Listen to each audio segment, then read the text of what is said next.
Saudara-saudara kaum muslimin rahimakumullah, manusia selalu berusaha untuk mencapai apa yang menjadi cita-citanya di dalam kehidupan ini.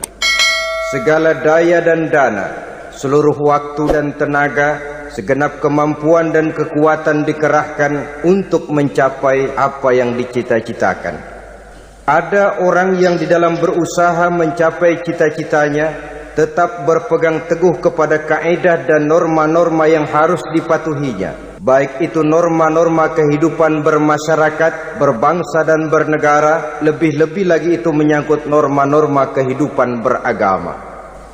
Artinya, di dalam mencapai cita-citanya, dia tetap menghormati dan mentaati halal haram, mengenal hak dan batil, tahu mana yang boleh dan mana yang tidak boleh. Tetapi di lain pihak, tidak jarang, bahkan banyak sekali orang-orang yang di dalam usaha mencapai cita-citanya terjebak dalam prinsip menghalalkan segala macam cara untuk mencapai satu tujuan. Tidak ada lagi kaedah dan norma-norma yang harus ditaatinya. Ia tidak peduli dengan halal dan haram. Ia tidak kenal hak dan batil. Ia tidak tahu mana yang boleh dan mana yang tidak boleh. Segala cara dilaksanakan asal tujuan tercapai. Maka lahirlah orang-orang yang mengambil jalan pintas dan potong kompas dalam usaha mencapai apa yang menjadi cita-cita dan tujuan dalam kehidupannya. Begitulah kita lihat dalam kehidupan ini. Yang di bawah ingin cepat naik ke atas, sementara yang di atas bertahan tidak mau turun dari tahta dan singgasananya. Maka terjadilah benturan-benturan nilai dan kepentingan. Terbentuklah klik, klan, grup, dan sindikat-sindikat yang menyerupai mafia, di mana nilai objektivitas sudah sangat sulit ditemukan. Yang celakanya lagi, lahirlah budaya jilat menjilat, upeti, dan lain sebagainya, asal tujuan bisa tercapai. Sementara itu yang miskin ingin cepat menjadi kaya, sedang yang kaya ingin menjadi lebih kaya lagi. Kalau boleh tidak hanya sekedar dia saja yang kaya, anaknya harus kaya. Cucunya tidak boleh miskin dan kere. Bahkan cucu daripada cucunya pun harus jadi orang-orang kaya. Ini keinginan yang wajar.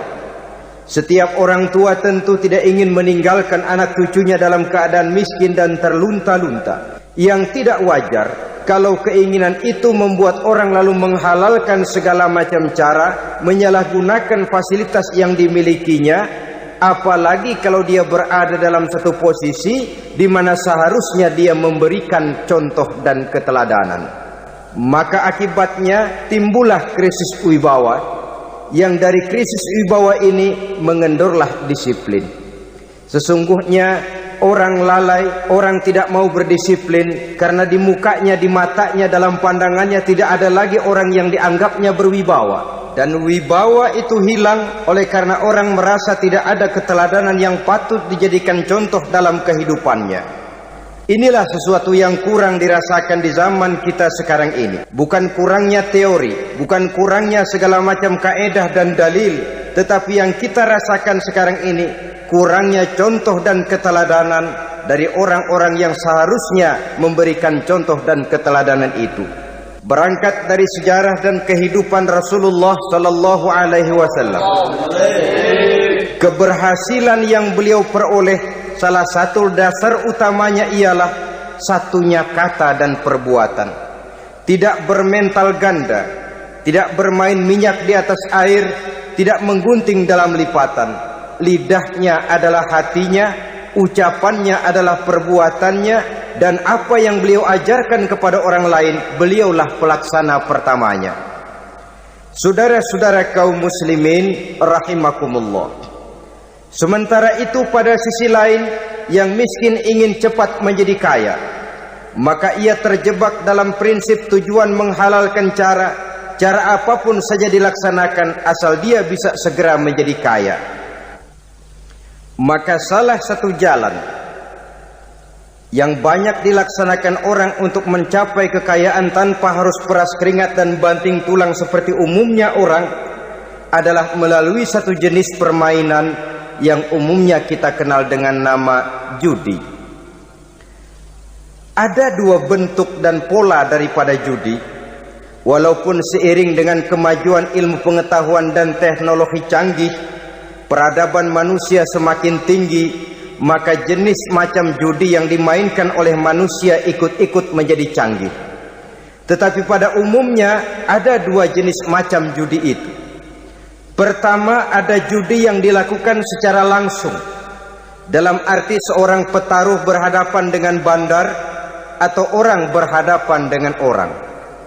Dari judi yang dilaksanakan secara langsung ini, efek negatif yang segera bisa kita lihat dengan nyata. Pertama, timbulnya rasa dendam dan permusuhan. Walaupun orang nampak duduk berhadap-hadapan, walaupun kelihatannya mereka tertawa satu sama lain, tapi yakinlah itu cuma sekedar kulit saja. Pikiran yang ada dalam benak tiap-tiap orang yang terlibat dalam perjudian tidak lain ialah bagaimana saya bisa mengalahkan lawan main saya. Akibatnya tentu bisa kita pastikan akan timbullah dendam dan permusuhan bagi yang kalah, akan timbullah rasa sombong dan menganggap remeh orang lain bagi yang menang. Yang kedua, lalainya orang kepada apa yang menjadi tanggung jawab dan kewajibannya. Orang bisa lupa kepada anak dan istri. Kalau kepada anak dan istri saja sudah bisa lupa, apalagi kepada yang lain, sebab anak dan istri memang merupakan bagian daripada kehidupan kita. Konon lagi saudara, konon lagi keluarga yang lain, anak istri saja bisa terlupakan oleh penyakit dan permainan yang bernama judi ini. Yang ketiga, hilangnya rasa sayang kepada harta. Harta yang didapatnya dengan peras keringat dan banting tulang, mungkin pergi pagi dan pulang sore. Setibanya dia di meja judi, apalagi uang tadi sudah bertukar dengan dalam bentuk koin, maka rasa sayang kepada harta itu tidak akan pernah ada lagi.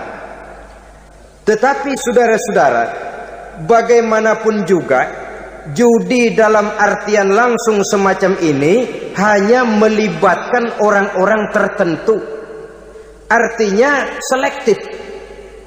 Ada judi yang lebih berbahaya daripada jenis ini, perjudian massal. Taruhlah roulette dan kasino itu judi. Tetapi judi jenis roulette dan kasino ini bahayanya hanya untuk orang-orang tertentu yang memang sudah mapan, kelompok elit. Masa iya bocah angon di kampung main roulette?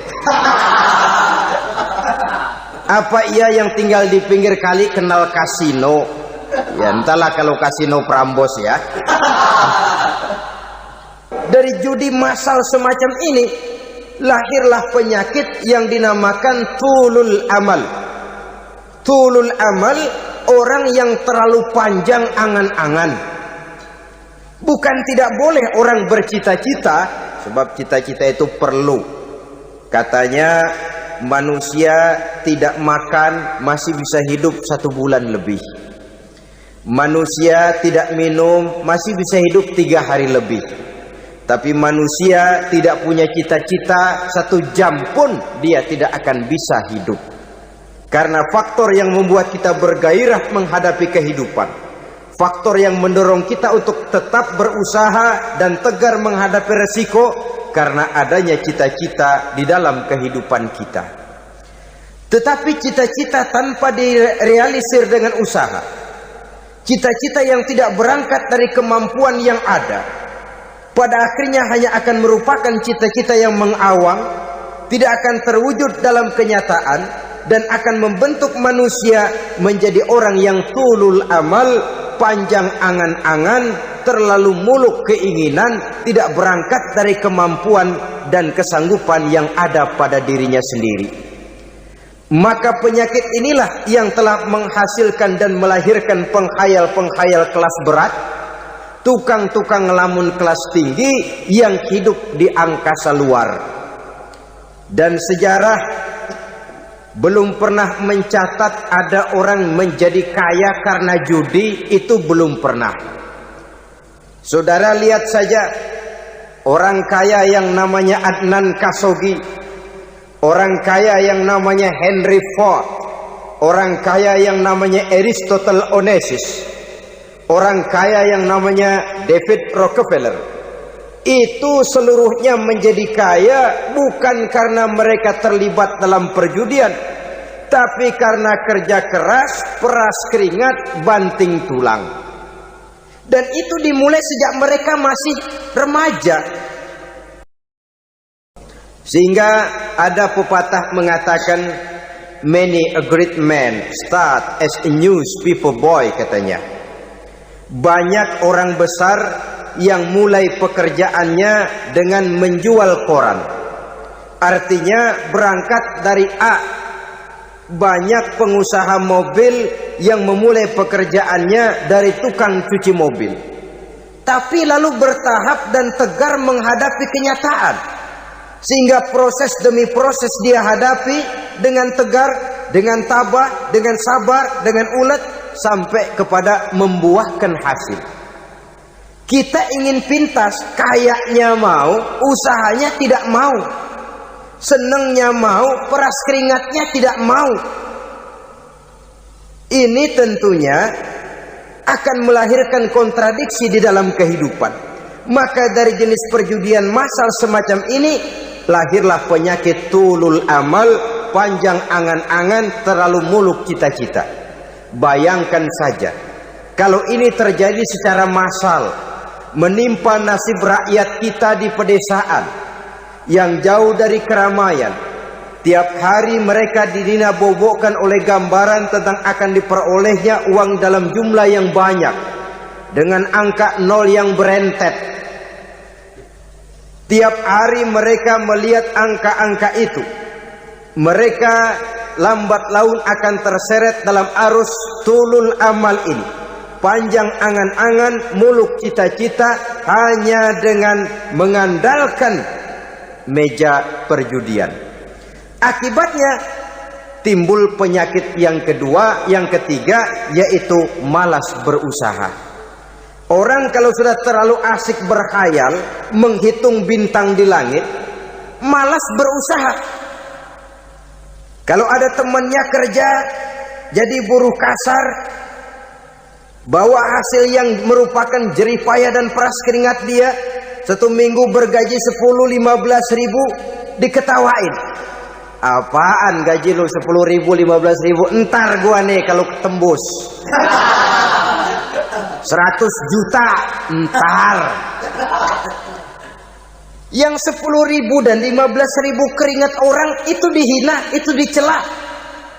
Tetapi dia selalu menghitung, entar nih gua. Entarnya wallahu a'lam. Saudara hadirin yang saya muliakan, timbullah sikap malas. Padahal di tengah negara sedang membangun di berbagai bidang kehidupan. Maka sifat malas ini merupakan musuh kita. Baik mengejar kemiskinan, baik mengejar kebodohan dan keterbelakangan kita di sektor-sektor lainnya. Alangkah akan terganggunya roda pembangunan di negara kita ini jikalau sebagian besar rakyat dihinggapi oleh penyakit malas, yang malas ini dilatar belakangi oleh penyakit tulul amal, terlalu muluk angan-angan, yang angan-angan ini dinina-bobokkan oleh keinginan untuk mendapatkan untung yang besar tanpa peras keringat dan banting tulang. Sasaran yang lebih jauh, dan ini yang paling kita khawatirkan, hancurnya kubu-kubu pertahanan moral daripada bangsa kita. Kita sependapat bahwa lebih penting daripada membangun jembatan adalah membangun manusia yang membangun jembatan. Bahwa lebih penting daripada mengaspal jalan raya adalah membangun mental manusia yang melaksanakan pengaspalan itu. Dengan kata lain, membangun dan mempersiapkan manusia pembangunan. Tanpa itu, maka saya merasa khawatir kalau nanti kita tidak akan sampai kepada target yang kita harapkan oleh karena kandas di tengah jalan. Saudara-saudara kaum muslimin rahimakumullah, Islam sebagai agama yang mengajarkan manusia untuk berusaha dan mengeluarkan segala kemampuan untuk melaksanakan segala usahanya itu, sangat membenci sifat malas, sangat membenci sifat tulul amal atau panjang angan-angan. Dan oleh karena judi melahirkan dua sifat itu, Islam sangat menganjurkan pengikutnya untuk menjauhi segala macam jenis perjudian, baik yang terang-terangan maupun yang dilakukan secara samar-samar, tidak ketara, judi canggih sesuai dengan canggihnya teknologi daripada manusia itu sendiri. Ini adalah penyakit yang meracuni masyarakat manusia dari sejak berpribadi, bertetangga, berumah tangga, sampai kepada berbangsa dan bernegara. Dan kasus-kasus yang timbul sudah cukup banyak, yang tidak mungkin lagi kita katakan hanya sekedar bersifat kasuistis, bersifat kasus-kasus kecil saja. Sebelum riaknya naik ke permukaan, marilah kita membuat benteng untuk masing-masing pribadi muslim memelihara dan menjaga diri, jangan terseret dalam permainan yang bernama judi, apapun bentuknya, bagaimanapun cara dan ragamnya. Karena jelas bahayanya lebih besar daripada manfaatnya. Taruhlah kita barangkali kemarin-marin hanyut dalam arus perjudian, tetapi hendaknya kita bisa mengambil pelajaran bahwa seorang mukmin adalah seorang yang apabila dia melakukan kesalahan, dia segera sadar, dijadikannya pelajaran untuk tidak diulanginya lagi pada masa-masa yang akan datang. Dengan sikap semacam itu, kita tidak lagi akan mengulangi kesalahan-kesalahan lama, dan grafik kehidupan kita dari hari ke hari akan makin menunjukkan hal-hal yang baik dan positif adanya. Saudara-saudara kaum muslimin rahimakumullah, kalau ABRI masuk desa, rakyat beruntung. Kalau jaksa masuk desa, rakyat bahagia. Kalau koran masuk desa, rakyat ikut jadi cerdas. Tapi kalau judi masuk desa, rakyat kiamat. Pembangunan akan terbengkalai, roda perekonomian akan lesu. Karena mestinya orang membelanjakan uang untuk sesuatu yang dia perlukan, akhirnya dia belanjakan untuk sesuatu yang dia tidak perlukan, karena gambaran, khayalan akan mendapat keuntungan yang jauh lebih besar lagi.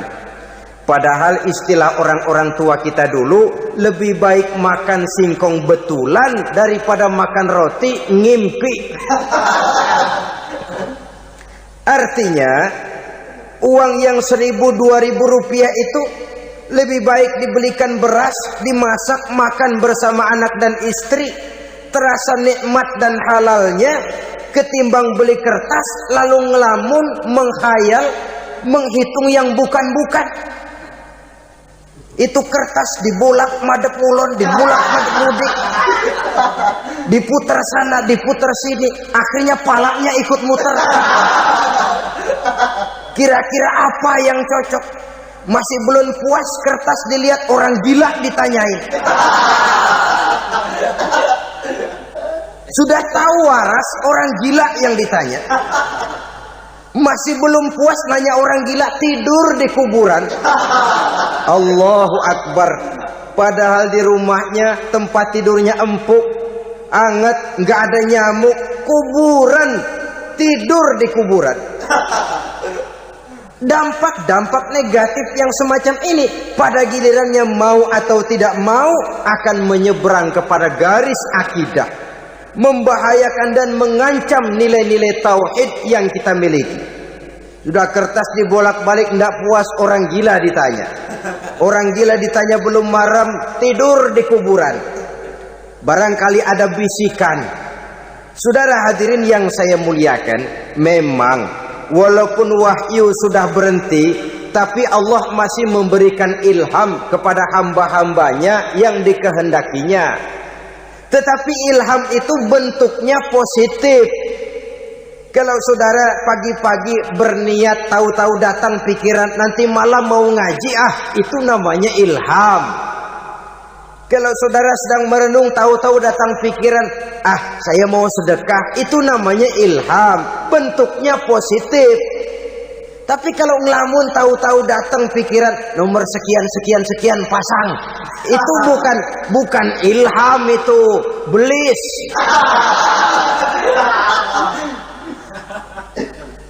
Saudara hadirin yang saya muliakan, tidak puas tidur di kuburan, cari yang lebih paten lagi, dukun ditanya. Nah, saya ingin menuduhkan persoalan.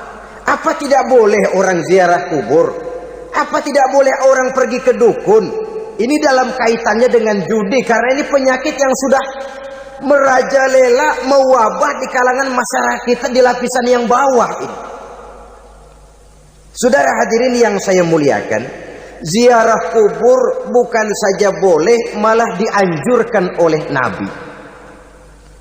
Tetapi ziarah kubur yang dianjurkan oleh Nabi itu dengan tujuan pertama, agar orang ingat kepada mati. Kafa bil mauti wa'izah, kata Nabi. Cukup dengan mengingat mati menjadi pelajaran bagi kamu semua. Maka etikanya diajarkan, kalau saudara ziarah kubur, sampai di depan pintu kubur itu kan, Assalamualaikum ya ahlal kubur wa inna insyaallahu bikum lahikun. Kami satu saat insya Allah pasti akan menyusul kamu. Kalau kamu sekarang berbaring di sini, satu saat kami akan berbaring di sini. Ziarah kubur mengingatkan orang kepada mati. Orang yang ingat kepada mati, gaya hidupnya lain dengan orang yang tidak ingat mati. Nah, orang kalau nggak ingat mati, gaya hidupnya nggak terkontrol. Kalau dia berkuasa, Fir'aun. Itu nggak ingat mati. Kalau dia kaya, Korun. Sudah gambarannya nggak merupakan gambaran-gambaran yang baik. Orang yang ingat mati, dia berkuasa, dia berlaku adil. Suatu saat saya akan mati dan ini akan dimintakan pertanggungan jawab. Orang kaya ingat mati, dia akan jadi pemurah. Kenapa? Kalau saya diberikan ilmu, pertanyaan akhirat cuma satu, ilmumu kau amalkan untuk apa? Kalau saya diberikan umur panjang, pertanyaan akhirat cuma satu, umurmu kau habiskan di mana? Tapi jikalau saya diberikan harta, pertanyaan akhirat ada dua, hartamu kau dapat dari mana, kau belanjakan kemana? Depannya ditanya, belakangnya ditanya, dapat dari mana, dibelanjain kemana? Sebab dua-duanya berkaitan dengan kegiatan. Kadang-kadang dapatnya dari jalan yang baik, tapi keluarnya ke tempat yang tidak baik, itu pun tidak betul. Atau dapatnya dari yang tidak baik, tapi dibelanjakan untuk yang baik, itu pun tidak bisa diterima. Oleh karenanya, dengan mengingat mati, gaya hidup seseorang jadi terkontrol karenanya. Yang kedua, dianjurkan kita untuk berziarah kubur itu mendoakan orang-orang yang sudah meninggal. Mal mayyitu fi qabrihi illa kal gharikil mutaghawis, kata Nabi. Orang yang sudah meninggal itu di alam barzaknya adalah seperti orang yang tenggelam di lautan, menunggu doa dari keluarganya yang masih hidup. Apakah itu anaknya, kemenakannya, cucunya, dan lain sebagainya. Adapun yang kalau kita ziarahi itu kuburnya orang-orang yang kita tahu merupakan orang soleh, orang yang berjiwa bersih, yang kita kenal ketakwaannya kepada Allah Subhanahu wa ta'ala, tidak ada salahnya kita bertabarruk, asal jangan dengan satu keyakinan bahwa dia secara mandiri bisa mendoakan kita. Dia hanya bisa melakukan itu hanya dengan izin Allah. Nah, umumnya orang kalau sudah ziarah ke kubur-kubur keramat itu, Allahnya kelupaan. Itu yang dikhawatirkan merusak dan mengganggu akidah. Sehingga di awal-awal perkembangan Islam, Nabi pernah melarang orang ziarah kubur itu. Ini bisa kita simak dari hadis, kuntu nahaitukum an ziyaratil qabri fazuruha. Dahulu aku pernah melarang kamu untuk ziarah kubur. Adapun sekarang kalau mau ziarah, ziarahlah kamu. Kata-kata dulu aku pernah melarang kamu itu menggambarkan bahwa pada permulaan perkembangan Islam, nilai keimanan para sahabat masih rapuh, masih lemah, masih memerlukan pembinaan. Sehingga kalau mereka sering ke kubur, dikhawatirkan mereka minta kepada kubur.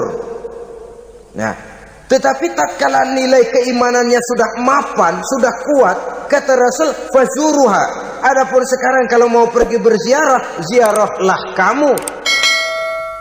Saudara hadirin yang saya muliakan, jadi jangan melupakan Allah. Saya bisa saja berkata, kalau saya misalnya pakai cincin, lalu saya bilang, saya sejak pakai cincin ini, jangan anak gadis, nenek-nenek ngelihat saya lemes. Atau sejak pakai cincin ini, dagangan laris bener. Cincin itu yang menggelincirkan akidah. Untuk tidak tergelincir, orang harus tidak melupakan Allah. Dia bisa berkata, alhamdulillah, Allah memberikan keistimewaan kepada batu cincin saya. Batu cincinnya tidak apa-apa, Allah yang memberikan keistimewaan. Ini dalam bentuk yang langsung. Dalam bentuk yang tidak langsung kita bisa lihat, misalnya kalau petani ditanya, oh ini bisa panen besar ini rahasianya apa Pak? Oh, pupuk urea. Pupuk urea. Nah, Allah nomor 16. Seorang petani yang baik keimanannya, dia akan berkata, kami bisa panen besar karena izin Allah. Lah kalau pupuknya mah pakai pupuk urea, izin Allahnya dahulu, baru kemudian pupuknya nyusul. Jadi sebenarnya bukan cuma pergi ke dukun yang bisa merusak keimanan, pergi ke dokter juga bisa loh merusak keimanan. Kalau berkeyakinan bahwa dokter itulah yang memberikan sembuh, kenapa akidah saudara tidak tergelincir karenanya? Dokter hanya memberikan obat dan resep, sembuh itu datangnya dari Allah. Ini yang diungkapkan lewat lisan Nabi Ibrahim alaihissalam, wa idza maridtu fahuwa yashfini. Apabila aku sakit, dialah Allah yang memberikan sembuh. Memberikan sembuh. Jangan juga menyalahartikan ayat ini. Ada ayat begini sakit terus nekat. Udah nggak usah berobat dah, memang penyakit dari Tuhan. Ntar waktunya baik ya baik ya. Udah ampek terus dah. Orang yang berobat saja belum tentu sembuh, apalagi yang tidak berobat. Sama juga orang nggak sembahyang kita ajakin ngotot, lo juga yang sembahyang belum tentu masuk surga katanya. Lah yang sembahyang belum tentu masuk surga, bagaimana cengoran lo yang nggak sembahyang?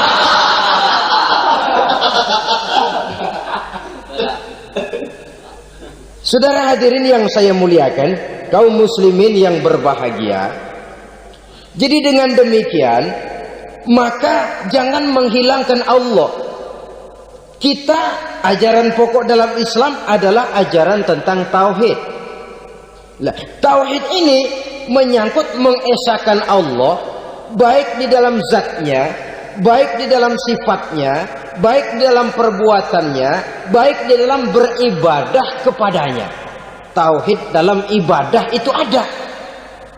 Tauhid dalam zat artinya zat Allah itu tidak tersusun, tidak terdiri dari bagian-bagian yang bisa dipecah-pecah. Ya seperti kita ini kan ada kepala, ada kaki, ada tangan. Allah tidak tersusun zatnya dari bagian-bagian. Esa zatnya tidak bisa dibagi-bagi. Esa sifatnya artinya Allah itu sifatnya tidak pernah berubah. Sejak dahulu sampai sekarang Allah itu cinta kepada orang beriman yang melakukan kebaikan, dan Allah benci kepada orang kufur yang melakukan kejahatan. Mustahil satu saat Allah berubah. Orang kufur yang berbuat kejahatan didemenin, orang mukmin yang berbuat kebaikan dikeselin. Misalnya tahun 2000 Tuhan giliran jengkel sama orang mukmin. Itu mustahil, dia esa di dalam sifatnya. Lain dengan sifat kita manusia. Sifat kita ini kan relatif. Ada saatnya kita senang, lain saat yang kita senang betul kita caci maki. Hari ini kita caci maki, besok kita puji.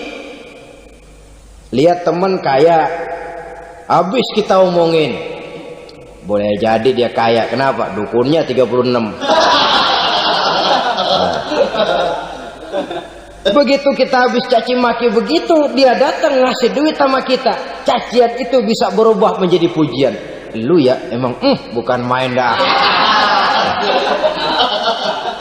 Sifat kita itu relatif, bisa terpengaruh oleh situasi dan kondisi. Saudara hadirin yang saya hormati, kaum muslimin yang berbahagia, Allah juga esa di dalam perbuatannya. Artinya di dalam menciptakan apapun yang akan diciptakan oleh Allah, di dalam melakukan apapun yang akan dilakukan oleh Allah, tidak terikat kepada faktor lain, tidak memerlukan bantuan lain. Dia adalah mutlak. Nah, kemudian kita mengesahkan Allah dalam zatnya, mengesahkan Allah dalam sifatnya, mengesahkan Allah dalam perbuatannya. Belum tentu berarti kita mengesahkan Allah dalam ibadahnya. Sebab banyak orang yang yakin betul Allah itu esa, teguh dengan pendiriannya. Tuhan lu siapa? Allah. Allah bagaimana? Esa. Bagaimana kalau dua? Kagak. Tiga? Enggak. Mantap. Soal tahlil paten. Tapi dalam ibadah kadang-kadang dia tidak mentauhidkan Allah. Ini makna wa ma umiru illa liya'budullaha mukhlisin. Kami tidak memerintahkan kepadamu kecuali untuk beribadah kepadaku, kata Allah, dengan ikhlas. Beribadah kepada Allah dengan ikhlas itu artinya apa? Beribadah hanya untuk Allah saja. Nah, kalau hanya untuk Allah saja, lalu kita minta berdoa di depan kuburan orang yang soleh, apa syirik? Tidak syirik. Kalau kita berkeyakinan bahwa orang tempat kita memanjatkan doa itu hanya bisa mendoakan kita dengan izin Allah. Dia sendiri tidak punya kekuasaan apa-apa. Tanpa izin Allah, dia tidak bisa berbuat apa-apa. Itu tidak menyebabkan orang menjadi syirik. Sama saja dengan kalau saya berkata tadi, alhamdulillah Allah telah memberikan keistimewaan kepada batu cincin saya. Apa salahnya Allah memberikan keistimewaan kepada benda-benda mati? Allah memberikan keistimewaan kepada Hajar Aswad, benda mati. Allah memberikan keistimewaan kepada Masjidil Haram, benda mati. Allah memberikan keistimewaan kepada Ka'bah, benda mati. Orang tawaf keliling Ka'bah, sembahyang di Masjidil Haram, sujud menghadap kepada Ka'bah. Apakah jadi syirik? Tidak. Kita tidak menyembah Ka'bahnya, kita menyembah yang punya Ka'bah itu. Nah, di sini kita lihat bahwa fungsi Ka'bah hanya merupakan wasilah. Tapi kalau Allahnya kita hilangkan, jadilah kita penyembah batu. Hanya saja batu itu berbentuk 4 bernama Ka'bah. Sa'i, orang yang melaksanakan haji, lari-lari antara Safa dan Marwah, amalan apa itu? Seakan-akan kita menghormati bukit-bukit, gunung-gunung. Tapi bukan itu yang kita tuju dalam pelaksanaan sa'i itu. Yang kita tuju adalah ini perintah Allah. Allahnya yang diutamakan. Maka hal semacam ini tidak menyebabkan orang menjadi syirik dan tergelincir dari tauhid. Tapi kalau ziarah kubur dengan niat cari buntutan, cari nomor yang cocok, ini niatnya saja sudah salah. Nah, kalau berangkat dengan niat yang salah, sampai di sana saya yakin, seyakin-yakinnya amalannya pasti salah. Lah kubur yang diziarahin bukan kubur orang soleh. Ya mana ada orang soleh ngasih kode buntut. Ada juga orang salah, bukan orang soleh itu. Kadang-kadang dia nggak tahu kuburan siapa, nongkrong aja di situ. Memang sulit saudara-saudara, mental ya, namanya mental. Kalau memang mental sudah mental judi, apa saja bisa dijudiin. Jadi orang nggak perlu sebenarnya pemerintah terlalu gini, nggak usah. Kembali saja kepada mental. Kalau mental memang sudah mental judi, apaan aja bisa dijudiin. Pulang tengah malam nabrak babi, babi yang keluar nih.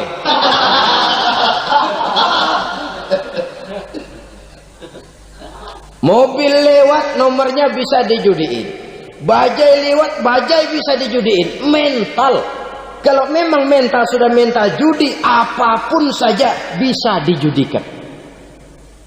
Saudara hadirin yang saya muliakan, lalu bagaimana dengan dukun? Ya, saudara hadirin, pergi ke dukun hakikatnya sama dengan pergi ke dokter.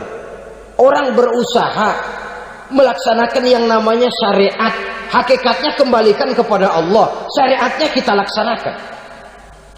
Tetapi, nah ini tetapi, yang pertama saudara harus tahu betul dukunnya itu bayang apa enggak, agamanya kuat apa enggak.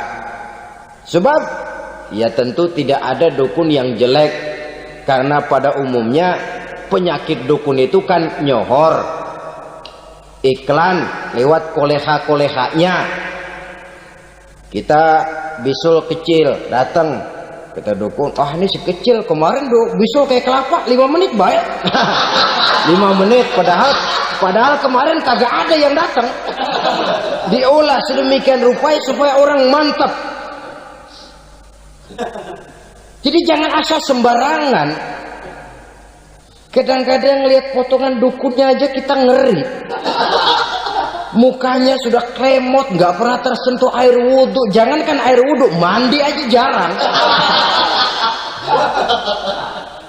Yang kayak begini yang dipegang mati-matian, yang dipercayai habis-habisan, akan kita kemanakan tauhid kita ini? Apalagi kalau perginya sudah dengan niat mencari nomor yang jitu. Itu saya katakan lagi tadi, berangkat saja sudah dengan niat yang salah. Orang berusaha silahkan. Sama juga kita ke dokter.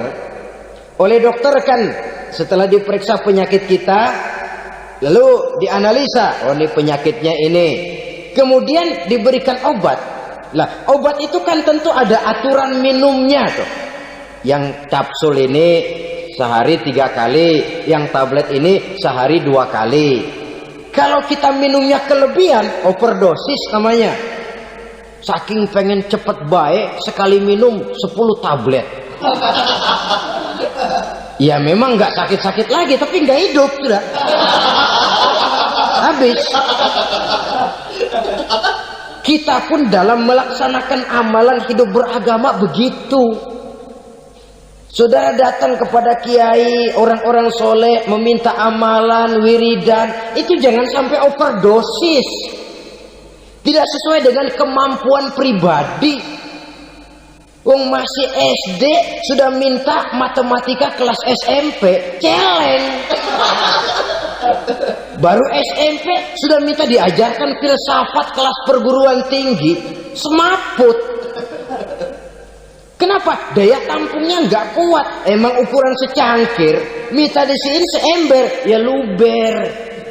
Lebihnya nggak cukup. Kenapa? Yang diberikan, yang diamalkan tidak sesuai dengan makomnya, tidak sesuai dengan kemampuan yang ada pada dirinya. Saudara hadirin yang saya muliakan, akhirnya apa? Mencelakakan dirinya sendiri, ngawur. Baru sembahyang seminggu udah ngaku ketemu malaikat. Sembahyang ditemenin malaikat lah, sembahyang baru seminggu mulai. Tuh malaikat iseng amat. Ya walaupun kalau Allah izinkan tidak mustahil, tapi kan tidak logik. Orang yang melaksanakan ibadah puluhan tahun memerlukan riyadhah dan latihan, khusyuk dan tawadhu, penuh tazallul, merendahkan diri di hadapan Allah, belum tentu mendapat karunia yang semacam itu. Saudara hadirin yang saya muliakan, jadi dengan kata lain, yang pertama, lihatlah dulu kualitas dukun yang akan saudara datangi itu. Ini kualitas black apa kualitas white, aspal apa cat putih, sehingga jangan sampai kita salah pilih. Sebab biasanya orang kalau sudah hanyut di kali, rumput pun dia pegangin. Dia tahu kalau rumput tidak akan bisa menahan bobot badannya, tapi karena posisinya posisi terjepit, rumput pun dia pegang. Ini satu gambaran psikologis betapa orang dalam keadaan panik, kepepet, kejepit, yang tidak mestinya dipegang pun akan dipegangnya juga. Walaupun dia tahu itu tidak akan bisa menahan bobot badannya, namun dipegangnya juga. Oleh karenanya, yang pertama, lihat dulu kualitas dukunnya. Yang kedua, saudara-saudara, jangan berkeyakinan bahwa dukun itulah yang memberikan permintaan saudara. Si dukun hanya bisa dengan izin Allah. Nah ini kuncinya. Kalau izin Allahnya dihilangkan, dan ini yang jarang. Biasanya kalau kita diajak ke dukun, di sono aja paten banget. Abah ano, abah ini, abah ano, abah-abah. Lah, lalu pikiran kita kan terfokus. Dikala itulah kita mulai menyampingkan Allah. Di situ yang dikhawatirkan nilai tauhid kita jadi tergoyah karenanya. Bahwa orang yang kita datangi, yang kita kenal kesolehan dan ketakwaannya, hanya bisa memberikan pertolongan dengan izin Allah. Dengan izin Allah dia doakan kita dan doanya kabul. Dengan izin Allah dia penuhi hajat kita dan hajat kita jadi terlaksana, jadi kenyataan dengan izin Allah. Sebab Allah itu memberikan keistimewaan. Ada waktu istimewa, ada tempat istimewa, ada jam istimewa. Kenapa sih sedekah hari Jumat dengan sedekah hari Kamis pahalanya kok lebih besar hari Jumat? Karena itu waktu istimewa. Kenapa untuk sembahyang sunnah dianjurkan sepertiga malam yang terakhir? Karena itu waktu istimewa. Kenapa doa di multazam, di dekat Hajar Aswad, di Hijr Ismail, di Raudhah dikabulkan Allah? Karena itu tempat istimewa. Memang kadang-kadang ada orang berkata, kalau mau berdoa kenapa mesti di kuburan wali? Di rumah juga berdoa, Tuhan dengar. Betul, Tuhan dengar, bahkan tidak berdoa pun Allah tahu isi hati kita. Tapi soal dikabulkan atau tidak, itu hak Allah. Dan Allah memberikan fasilitas kepada tempat-tempat tertentu dan istimewa. Dan itu diajarkan oleh Nabi. Di Raudhah perbanyak doa. Kenapa? Itu tempat yang mustajabah. Artinya Allah memberikan keistimewaan kepada tempat-tempat tertentu. Dalam konteksnya dengan ini, makom para aulia, para wali, para ulama soleh, tidak ada salahnya kita berdoa di sana, bertawassul. Bukan meminta kepada si kiai, bukan meminta kepada si ulama, bukan meminta kepada si wali, meminta kepada Allah melalui tempat yang orangnya kita yakin dekat dengan Allah. Walaupun Allah tidak memerlukan perantara, itu jelas. Allah tidak memerlukan calo, memang. Tapi Allah menyediakan waktu dan tempat-tempat istimewa, itu harus kita manfaatkan untuk mendekatkan diri dan berdoa kepadanya. Saudara-saudara kaum muslimin rahimakumullah, saya kembali dalam konteksnya dengan dukun yang akhir-akhir ini jadi populer karena merajalelanya judi sampai kepada desa-desa, pedesaan-pedesaan terpencil, yang akibatnya menjauhkan orang dari nilai tauhid. Padahal benar kalau orang berkata kadzabal munajjimun walau sodaku. Tukang-tukang ramal itu bohong walaupun benar. Kalaupun betul, kebetulan. Itu maksudnya bohong walaupun betul. Betulnya betul kebetulan. Maka para remaja itu biasanya gemar kepada membaca bintang Anda minggu ini. Kan begitu toh? Nah, apa Aries, apa Virgo, apa Leo dan sebagainya. Dan itu memang menarik untuk dibaca.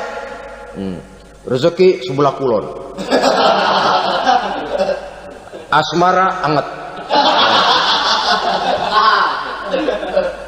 Saudara hadirin, hal yang semacam ini boleh saja untuk dibaca, tapi tidak untuk diyakini kebenarannya.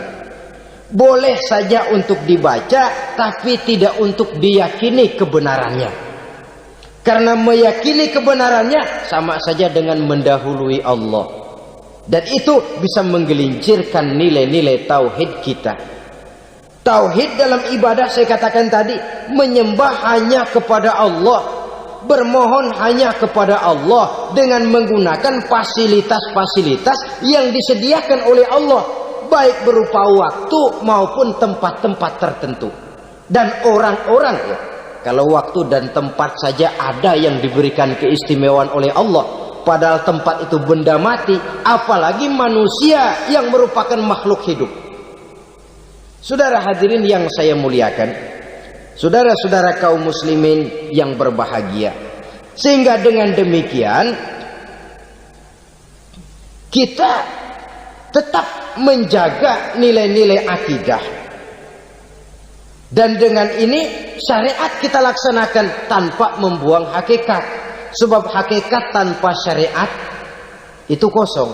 Syariat tanpa hakikat juga tidak ada tujuan. Yang penting hati bersih, nggak sembahyang nggak apa-apa. Mana bisa begitu, Mas? Kalau memang hati bersih nggak usah sembahyang nggak apa-apa. Nabi Muhammad dulu berhenti dong sembahyang. Sebab beliau orang yang hatinya paling bersih. Nah, orang yang hatinya paling bersih saja sembahyang yang nggak berhenti, masa kita lalu mau berhenti? Yang penting kan kita bisa dekat dengan Allah melalui perasaan. Banyak-banyak ingat. Apa itu sembahyang? Macam-macam. Itu hakikat saja tanpa syariat ia tidak bisa. Syariat saja tanpa hakikat juga gerak lahir yang tanpa roh namanya. Kita melakukan sholat tapi kita tidak tahu untuk apa kita sholat dan kenapa kita sholat dan siapa yang kita sembah di dalam kita sholat. Sehingga dengan demikian keduanya tidak bisa terpisahkan satu sama lain, seperti halnya kulit dan isi. Barangkali pernah saya ingatkan, kulit penting, isi pun juga penting. Hakikat penting, syariat juga penting. Dan kita jangan salah mengartikan, terjebak dalam ucapan-ucapan yang masih memerlukan penafsiran, sehingga lalu kita cenderung mendiskreditkan dan menjelekkan para wali. Misalnya ada ucapannya Syekh Abdul Qadir Jailani yang berkata begini, barang siapa yang masuk ke rumahku lalu ia memakan makananku, maka ia akan masuk surga. Ini kalau ucapan ini dipahami secara apa adanya, ya jelas orang bisa tergelincir. Tapi kalau ditafsirkan secara betul, siapa yang masuk ke dalam rumahku? Di mana rumah Syekh Abdul Qadir? Di mana umumnya rumah para wali? Di masjid. Jadi siapa yang masuk ke dalam rumahku? Masjid. Lah kalau sudah di dalam masjid, makanannya apa? Getuk. Tentu saja tidak. Kalau sudah di masjid itu ya makanannya ya wirid, zikir, tahajud, baca Quran, paling kurang iktikaf. Jadi siapa yang masuk ke masjid lalu dia sujud, wirid, zikir, ya jelas saja surga. Jangan membaca ucapan ini dan terus rame-rame nyari bekas rumah Syekh Abdul Qadir. Rame-rame masuk ya rumah kecil. Saudara hadirin, kita terlalu terpaku kepada materi ucapan dan melupakan filsafat daripada ucapan itu sendiri. Dalam kondisi yang sedemikian, sangat boleh jadi orang lalu tergelincir karenanya. Oleh karena itulah saudara-saudara, saya kembali kepada satu prinsip, bahwa sebenarnya dengan tidak perlu menyalahkan pihak-pihak lain, mari kita kembali kepada sikap mental kita sebagai muslim. Kalau mental memang sudah mental penjudi, apapun bisa dijudikan. Tapi kalau mental itu tidak ada, walaupun di kiri kanan dan depan belakang banyak dibuka tempat-tempat perjudian, saya yakin kita akan mampu menahan dan menjaga diri. Sikap mental inilah yang memerlukan pembinaan dari kita semua.